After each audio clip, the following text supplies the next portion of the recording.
किसी भी रिएक्शन के बारे 3 मेजर एस्पेक्ट्स के बारे में पढ़ते हैं। पहला एस्पेक्ट होता है कि under a given set of react conditions कोई रिएक्शन होगा कि नहीं होगा उन कंडीशंस में। मतलब we talk about the spontaneity of a process, the feasibility of a process. दूसरा हम बात करते होते हैं कि वो प्रोसेस किस हद तक होगी, the extent up to which the reaction will take place, वो हम पढ़ते हैं इक्विलिब्रियम में। पहले एस्पेक्ट के बारे में, स्पॉन्टेनिटी के बारे में हम पढ़ते हैं थर्मोडायनेमिक्स +1। दूसरे एस्पेक्ट के बारे में हम पढ़ते हैं इक्विलिब्रियम में कि whether the reaction is reversible और इरिवर्सिबल। अगर रिएक्शन इरिवर्सिबल है तो अच्छी बात, अगर रिवर्सिबल है तो वो किस डायरेक्शन में लाई कर रहा है। इक्विलिब्रियम जब अटेन होता है रिवर्सिबल में तो क्या वो फॉरवर्ड में लाई करता है कि बैकवर्ड में लाई करता है। और तीसरा जो है एस्पेक्ट वो ये है कि under a given set of conditions अगर रिएक्शन होता है जिस भी एक्सटेंट तक होता है वो किस स्पीड से हो रहा है। The speed of the reaction is the third aspect of the reaction.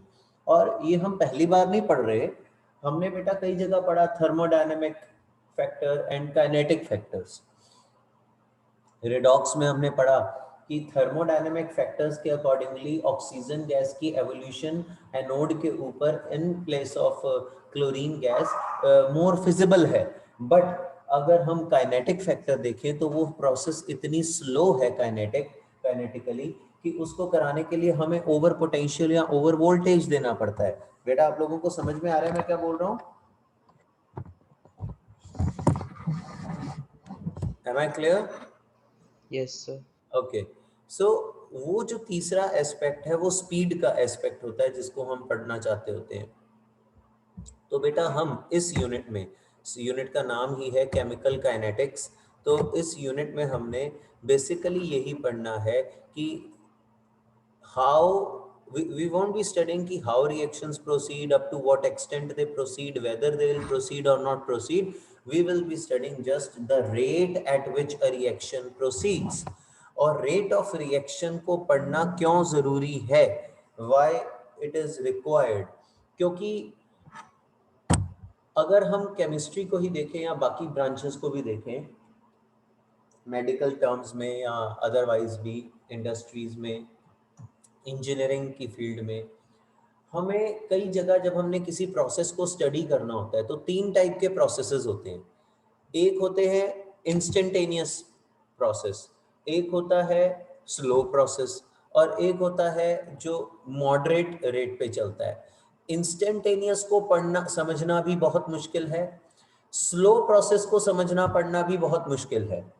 अगर रस्टिंग है तो आप बैठ जाओ रस्टिंग को ऑब्जर्व करने के लिए, तो रस्टिंग को ऑब्जर्व करने में एक लोहे के पीस को रस्ट लगने में 4, 5, 6, 7, 8, 10 दिन भी लग सकते हैं, महीना भी लग सकता है, एटमॉस्फेरिक कंडीशंस के ऊपर डिपेंड करेगा। या जो प्रेसिपिटेशन रिएक्शंस होते हैं, आपने एकदम से एक रीएजेंट को दूसरे सॉल्यूशन में डाला, आपने लैब में स्कूल में +1 में कुछ एक्सपेरिमेंट्स भी करके देखे होंगे या कभी वैसे देखा होगा, तो moment we add the reagent to the solution, जैसे ही वो अंदर जाता है एकदम से पीपीटी बन जाते हैं। तो इंस्टेंटेनियस रिएक्शंस को पढ़ना भी मुश्किल होता है और उनको भी, तो हमें रिएक्शंस को कई बार मॉडरेट रेंज में लेके आना पड़ता है।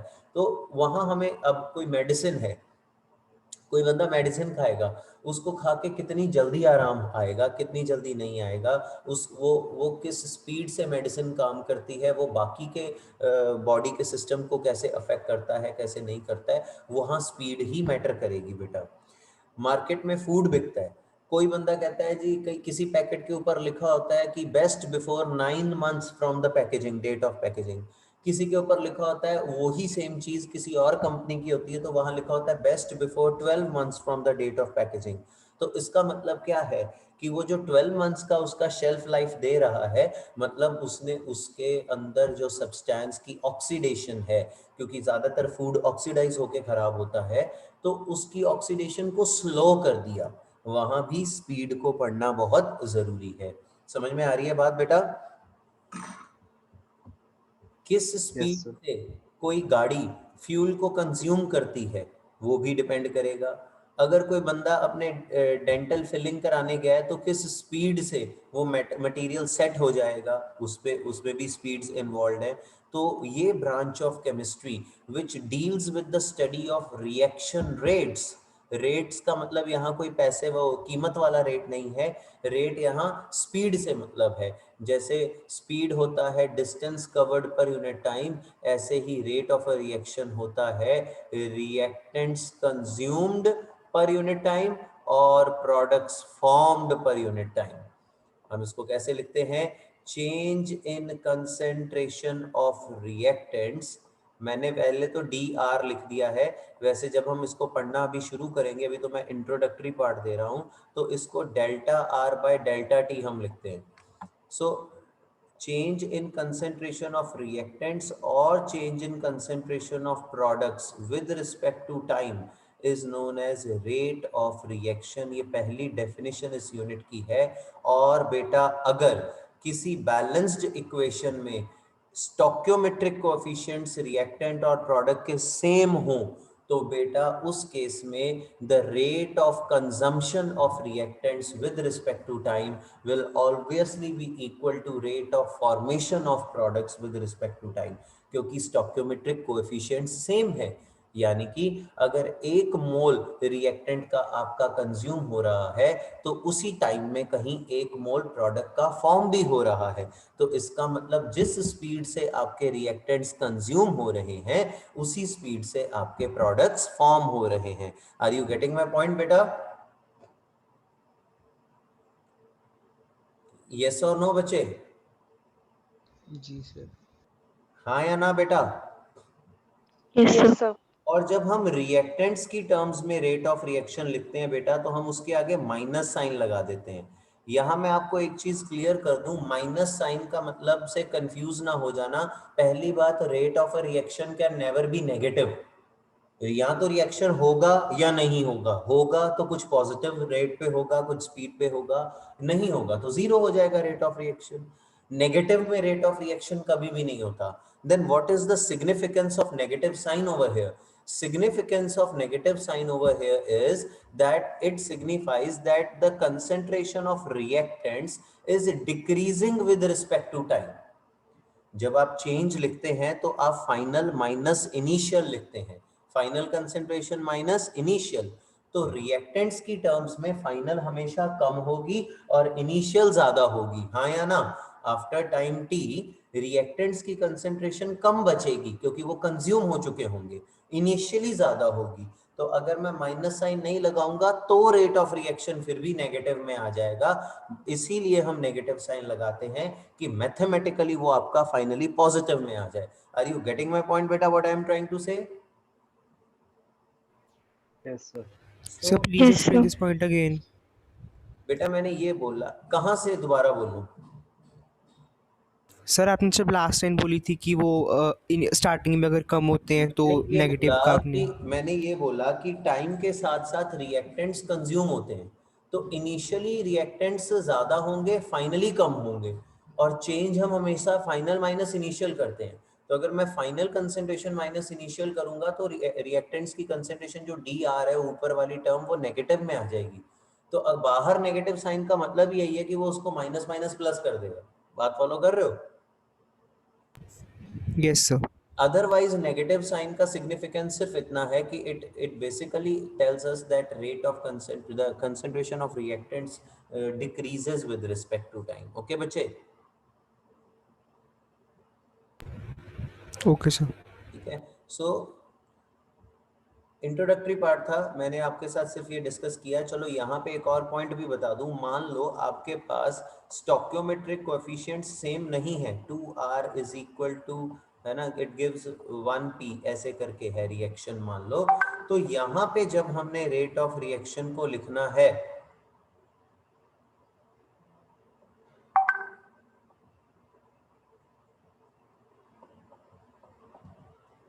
तो मैं या तो इसको ऐसे लिखूंगा minus D R by D T, ठीक है, rate of consumption of reactants with respect to time. I hope बेटा आप लोग साथ में डेफिनेशंस और नोट्स लिखते होगे, सब बनाते होगे, ठीक है। और अगर मैंने प्रोडक्ट्स की टर्म्स में लिखना है तो वो rate change in concentration of products या rate of formation of products with respect to time आ जाएगा। अब अगर मुझे इसको इक्वेट करना है तो मैथमेटिकली उसका तरीका होता है कि जो स्टोक्योमेट्रिक कोएफिशिएंट है उससे उस चेंज को डिवाइड कर दो, तो बेटा आप इसको इक्वेट कर सकोगे। नहीं तो अब ये इक्वेट नहीं हो पाएगा, जैसे मैंने ऊपर इक्वेट कर दिया था। इक्वेट आप सीधा सीधा तब कर सकते हो जब 1 1 हो, स्टोक्योमेट्रिक कोएफिशिएंट सेम है। जब वो डिफरेंट होंगे तो जो स्टोक्योमेट्रिक कोएफिशिएंट होगा उससे, अब आप ध्यान से देखें, अगर मैं 2 को क्रॉस मल्टीप्लाई करके ऊपर ले जाऊं उत्तर, तो यहां क्या आ जाएगा,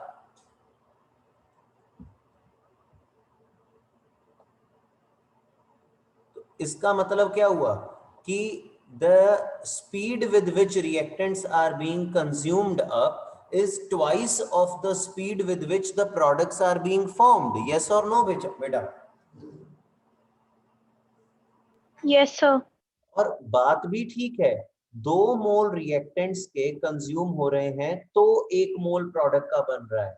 मींस जिस स्पीड से रिएक्टेंट कंज्यूम हो रहे हैं वो डबल है।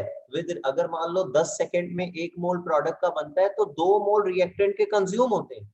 तो rate of consumption of reactants products की फॉर्मेशन के रेट से ट्वाइस हो गया कि नहीं हो गया बच्चे?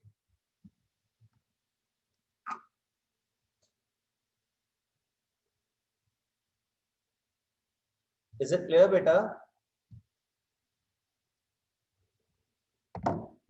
No sir. बेटा देखो मैंने क्या बोला, अगर आपको रेट ऑफ रिएक्शन को रिएक्टेंट्स और प्रोडक्ट्स की टर्म्स में इक्वेट करना है तो आपको जो स्टोक्योमेट्रिक कोएफिशिएंट होगा उससे उस टर्म को डिवाइड कर देना होगा, तभी आप उसको इक्वेट कर पाओगे। अगर 10 सेकंड में 2 मोल रिएक्टेंट के कंज्यूम होते हैं तो 2 मोल के पीछे प्रोडक्ट के कितने मोल बनते हैं? 1 मोल। यानी कि उसी टाइम में जितना रिएक्टेंट कंज्यूम हो रहा है बेटा उसके हाफ प्रोडक्ट बन रहा है, हाँ या ना? Yes sir. तो अगर मैं इस हाफ को यही रखूं तो उसका मतलब क्या है कि rate of formation of products is half that of consumption of reactants. बात वो भी ठीक है। और अगर आप 2 को क्रॉस मल्टीप्लाई करके ऊपर ले आते हो तो भी उसका ये मतलब है कि rate of consumption of reactants is twice that of formation of products. ठीक हो रही है बात?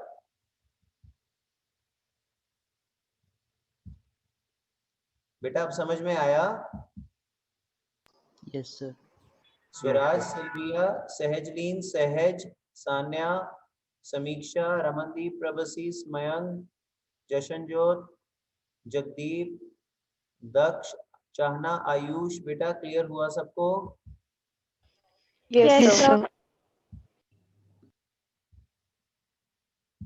तो खैर ये तो अभी हमने यूनिट में आगे बढ़ना है, ये चीजें मैं खैर अब बता भी दी हैं तो मैं ज्यादा बाद में टाइम नहीं दूंगा इस पे।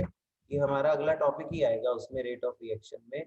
यहाँ तो बेसिकली वो इंट्रोडक्टरी पैराग्राफ्स में यही बता रहा है कि कैसे रेट ऑफ रिएक्शन जो है वो ऑल्टर किए जा सकते हैं, और ऑल्टर करके वो है ना reaction conditions, temperature, pressure, catalyst का इफेक्ट क्या होगा। हमें पता है पॉजिटिव कैटलिस्ट यूज करके हम रेट ऑफ रिएक्शन को बढ़ा सकते हैं, कई बार नेगेटिव कैटलिस्ट को यूज करके हम रेट ऑफ रिएक्शन को कॉल भी करा सकते हैं। तो वो कौन से फैक्टर्स हैं रेट को अफेक्ट करेंगे, कौन से नहीं, वो सारा कुछ बेटा हम इस यूनिट में पढ़ेंगे। इज इट क्लियर बेटा?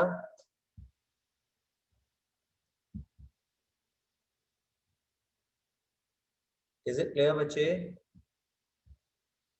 Yes, sir. अब Yes, sir. नॉर्मली जो हम रेट ऑफ रिएक्शन बेटा लिखते हैं ना, वो उसको हम ऐसे लिखते हैं, माइनस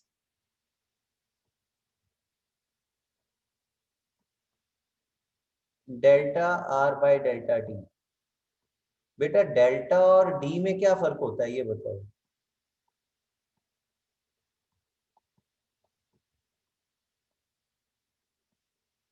बताओ बच्चे। सर डेल्टा मतलब होता है डिफरेंस, वो हम फाइनल माइनस इनिशियल भी ले सकते हैं और इनिशियल माइनस फाइनल भी ले सकते हैं सर, बट जो डी होता है वो एक तो स्मॉल चेंजेस के लिए अप्लाई करते हैं उसको हम, मेन एंड मोर मेरे ओवर हमेशा मेन फाइनल माइनस मेरे इनिशियल होता है। मेन मेरे कंसर्न की बस वही बात है कि डेल्टा थोड़ा लार्ज चेंज होता है और डी स्मॉल चेंज होता है। ठीक है बेटा, जब मैं बोलूं कि एक रिएक्शन में 5 सेकंड पे रिएक्टेंट्स की कंसेंट्रेशन इतनी थी, फिर 10 सेकंड पे कंसेंट्रेशन रिएक्टेंट्स की कम होके इतनी हो गई, तो फाइनल माइनस इनिशियल जो है वो चेंज इन कंसेंट्रेशन आया और टाइम में चेंज 5 आ गया, 10 माइनस 5, टाइम इंटरवल 5 सेकंड का था। तो जो मैं रेट ऑफ रिएक्शन निकालूंगा बच्चे, वो जो रेट मेरे पास आएगा, ध्यान से समझना इस बात को कि ये जो रेट ऑफ रिएक्शन होगा वो बेटा एवरेज रेट ऑफ रिएक्शन होगा। क्या होगा बच्चे?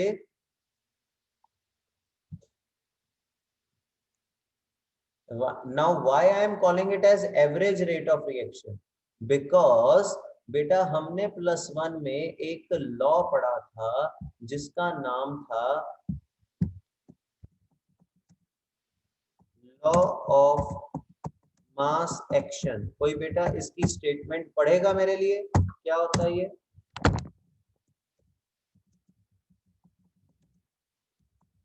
Anybody who remembers this law?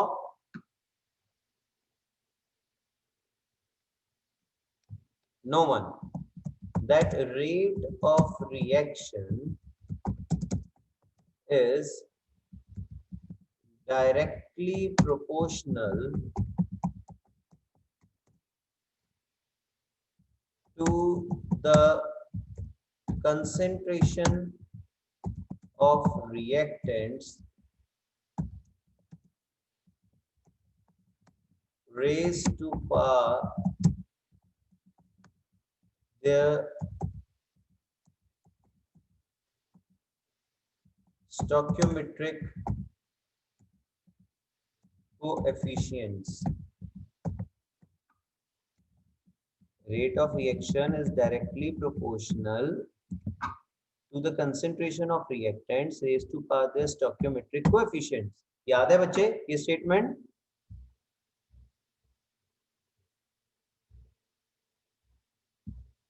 बेटा जवाब दो। Yes, मैंने sir. सिर्फ एक ही सेशन आपका लेना है क्योंकि आज आपका टेस्ट है, तो I want all of you to revise it once. समझ में आ रहा है मैं क्या बोल रहा हूँ?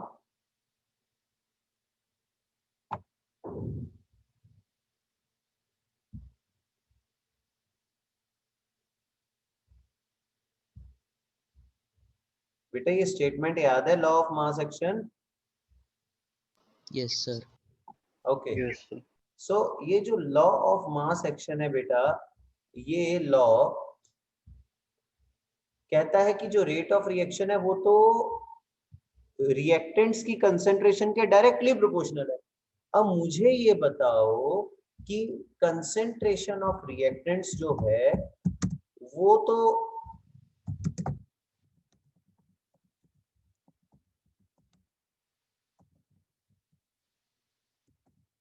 it decreases at every small instant of time. Yes or no? Yes, sir. Reactants तो हर एक इंस्टेंट पे कंज्यूम हो रहे हैं ना बेटा, तो अगर रेट ऑफ रिएक्शन जो कंसेंट्रेशन है वो हर एक इंस्टेंट पे चेंज हो रहा है, so therefore rate of reaction will also change at every instant. हाँ या ना बच्चे? Yes, sir. और अगर रेट ऑफ रिएक्शन हर एक इंस्टेंट पे चेंज हो रहा है, तो मैं तो जो रेट निकाल रहा हूं वो तो 5 सेकंड के इंटरवल पे निकाल रहा हूं।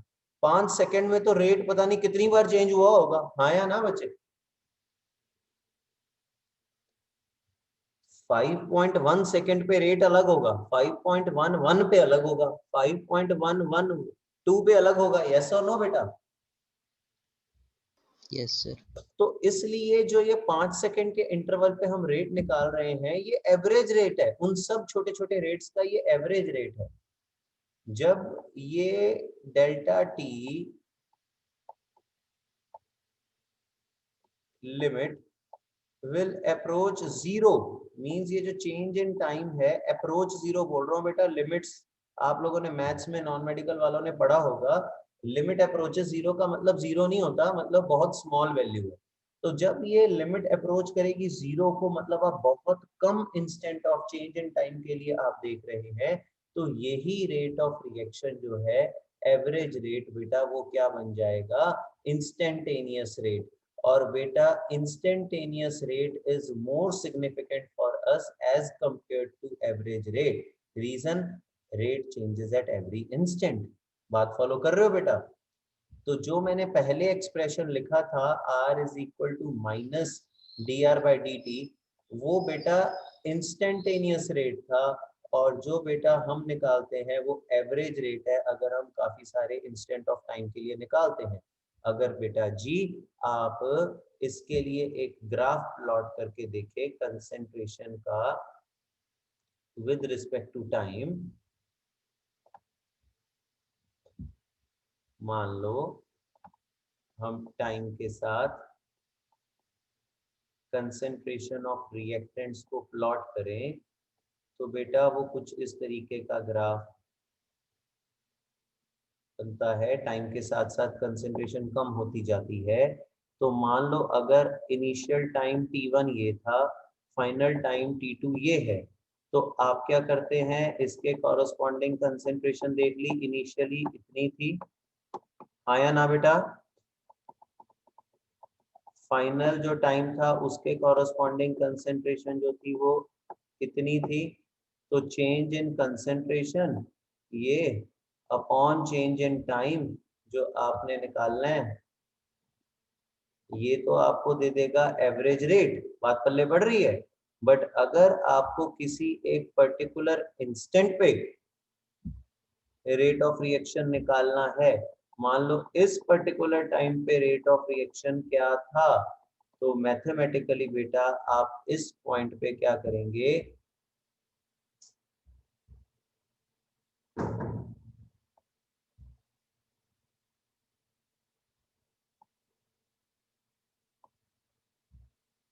एक टेंजेंट ड्रॉ करेंगे और आप उसका स्लोप निकाल लेंगे, तो आपके पास इंस्टेंटेनियस रेट आ जाएगा। बेटा M I correct graphically?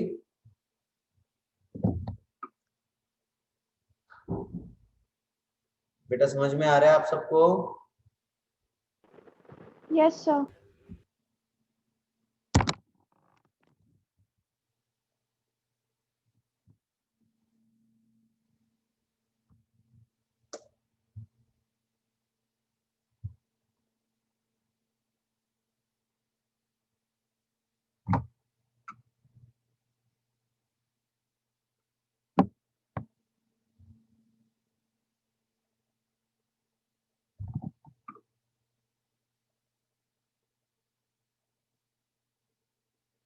Is it clear to everyone?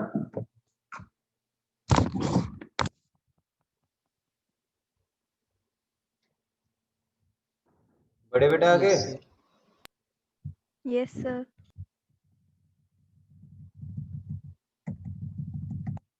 तो ये सारा कुछ बेटा आपने एनसीईआरटी अच्छे से पढ़नी है बेटा। जो बच्चा एनसीईआरटी अच्छे से पढ़ेगा उसको कोई प्रॉब्लम नहीं आएगी। मैंने आपको ये बेटा ये सारी चीजें अभी अभी समझाई हैं, ये ठीक है बच्चे? यही समझा रहा था अभी, जिसको थोड़ा सा खतरनाक से तरीके से इन्होंने दिखाया हुआ है। बट आपको एनसीईआरटी का हर एक पैरा, हर एक लाइन, हर एक ग्राफ आपके दिमाग में होना चाहिए। यू नेवर नो क्या क्वेश्चन आ जाएगा एनसीईआरटी में से। ठीक है बच्चे?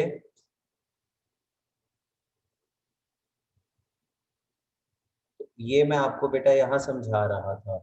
अगर आप देखें तो यहाँ stoichiometric coefficients mercury, chlorine, mercuric chloride 1 1 है, तो आप रेट ऑफ रिएक्शन को किसी भी टर्म्स में इक्वेट कर सकते हो। मतलब the decrease in concentration of mercury and chlorine with respect to time is equal to the increase in concentration of mercuric chloride with respect to time. Rate is same. Why? Because stoichiometry is same. But when stoichiometry is different, तो अब 2 मोल consume होते हैं चाय के, तो इनके एक एक बनते हैं। तो बेटा जो rate of formation of H2 है या rate of formation of I2 है वो half of rate of disappearance of HI है। बात पल्ले पड़ रही है आपको?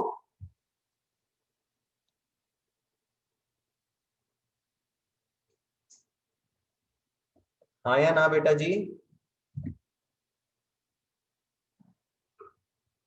Yes, sir. ओके सो ऐसे ही जैसे यहाँ पे 5 ब्रोमाइड है, 1 ब्रोमेट, 6 H पॉजिटिव और 3 ये, तो उस हिसाब से अब आपको इसके बेसिस पे क्वेश्चन आते हैं। आपको मान लो वो रेट ऑफ रिएक्शन दे दे या आपको rate of disappearance of bromine दे दे और रेट ऑफ अपीयरेंस ऑफ जो है वो bromine bromide ion rate of disappearance of bromide दे दे और rate of appearance of bromine पूछ ले, तो rate of appearance of bromine क्या होगा?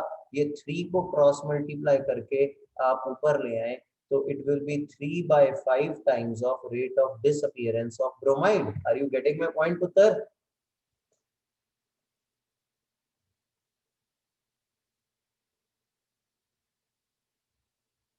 बेटा समझ में आ रहा है?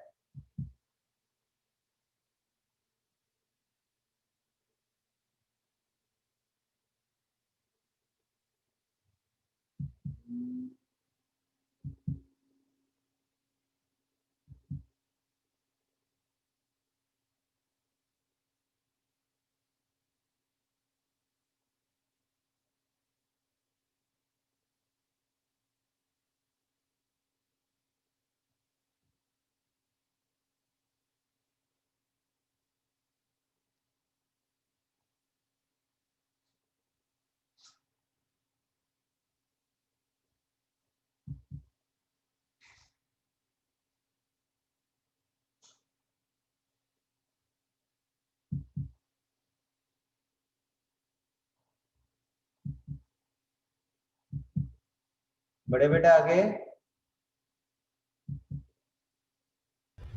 Yes sir. Rate of reaction के यूनिट्स क्या होंगे? अगर हम concentration with respect to time बोल रहे हैं तो रेट ऑफ रिएक्शन के यूनिट्स बेटा क्या हो जाएंगे? मोल्स पर लीटर पर सेकेंड। और अगर बेटा आप कंसंट्रेशन किसी गैस की देख रहे हो तो वो उसके फिर जो है वो कई बारी पार्शियल प्रेशर की टर्म्स में होती है कंसंट्रेशन, तो वो फिर एटमॉस्फेयर पर सेकेंड। अब मोल्स पर लीटर पर सेकेंड को आप मोलर पर सेकेंड भी बोल सकते हैं। समझ में आ रही है बात बच्चे?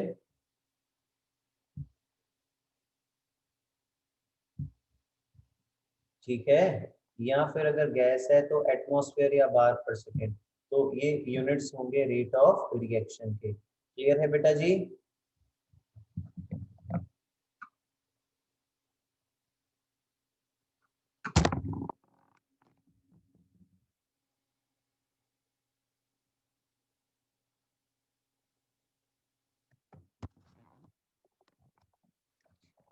अब बेटा मैं आपके साथ ये कल स्टार्ट करूंगा आगे मेन। अभी तो आज मैंने सिर्फ आपको एक कुछ इंट्रोडक्टरी टर्म्स दी हैं, बेसिक सी बातें समझाई हैं ताकि आपको ये यूनिट समझ में आ जाए। और मुझे दुख है कि काफी सारे बच्चे एब्सेंट भी हैं, तो चलो कुछ बच्चों ने तो वीडियोस का बोला हुआ है वो देख के कवर अप कर लेंगे, बाकी बच्चे जो हैं I don't know how they cover this unit, क्योंकि आज जो मैंने आपसे बातें की हैं बेसिक्स वही हैं, इसी को अब हम लेके आगे बढ़ेंगे। ठीक है बेटा? आज का आपका टेस्ट कोऑर्डिनेशन कंपाउंड्स का बेटा, उसके रिलेटेड किसी का कोई डाउट है? सर मैंने आपको सेंड किया था कल। रमन भी कुछ बोल रहा है भाई? हाँ जी सर, मैंने भी को भेजा था।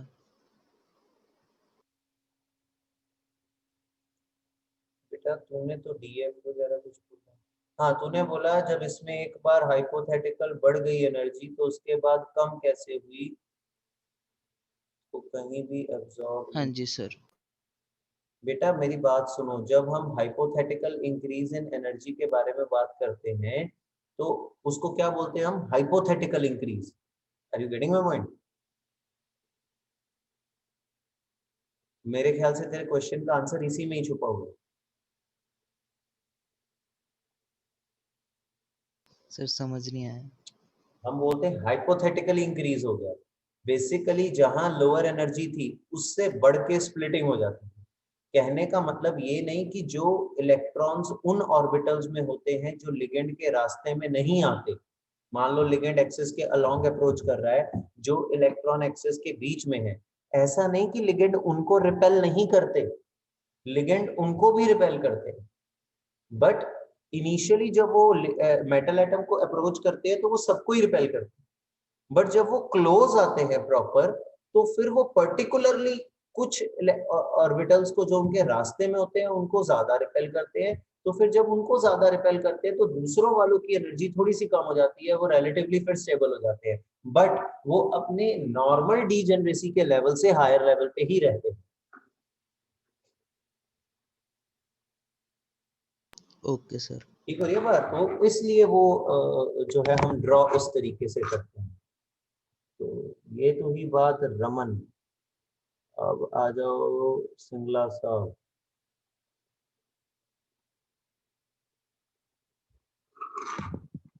अपना ये बेटा दक्ष, चाहना, जगदीप, आयुष,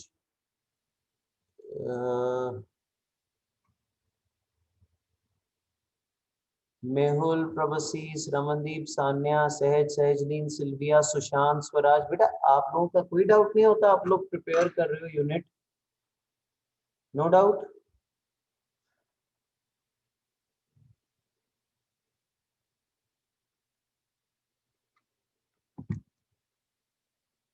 चलो गुड। मयंक सर तेरे मेरे क्वेश्चन, लगते तो है। मैं तेरे क्वेश्चन का आंसर मैं तेरे ही वो तरीके से दूंगा जिस तरीके से तूने मेरे को क्वेश्चन भेजा है। ठीक है बेटा? सर यहाँ से दे देना प्लीज़। हाँ बेटा, वो डोंट वरी अबाउट इट। वो क्वेश्चन जिसकी आप बात कर रहे हैं ना, वो मतलब ऐसे घबराने वाला कुछ नहीं है, मैं आपको क्लियर कर दूंगा सारा, बट ये है कि मुझे 1 to 1 आपको समझाना पड़ेगा। ठीक है बच्चे? Yes sir. सर ऐसे वो क्वेश्चन नीट में आया हुआ था। हाँ हाँ, don't worry about it, don't worry. ठीक है, सो ठीक है बच्चे, अपने टेस्ट की तैयारी रिवाइज कर लो अच्छे से। Somewhere around 7 o'clock we will, I send you the test, upload करूंगा 6:30 और 7 के बीच में, और आप लोग जो है वो रात के 10 बजे से पहले पहले अपलोड कर देना उसको। ठीक है बच्चे? Yes, sir. Thank you Yes, sir, sir. Thank you.